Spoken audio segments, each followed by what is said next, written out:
అన్ని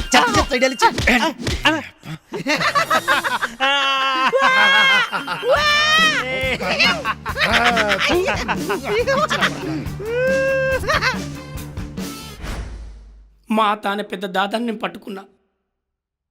ఆ పిచ్చోడు నన్ను కొట్టి నా డ్రెస్ ఎత్తుకపోయిండు. నేను సస్పెండ్ అయినా, ఆ తర్వాత పిచ్చోడినైనా. మా అతను పట్టించి ఆ పిచ్చోడు హీరో అయ్యిండు, నేను జీరో అయినా. తర్వాత నేను డ్రెస్ వేసుకొని డ్యూటీలో జాయిన్ అయినా. ఇప్పుడు అర్థమైందరా నేను ఎందుకు భయపడుతున్నాను? సారు, భయానికి కారణమేందో తెలిసింది, కానీ గడ్డానికి కారణమేందో తెలియటంలే. రేయ్, మళ్ళీ నా యూనిఫామ్ వేసుకునేంత వరకు నేను గడ్డం గీయలేదురా. ఇంకో డౌట్ సార్, అడుగురా. మమ్మల్ని ఎందుకు పిలిచారు సార్?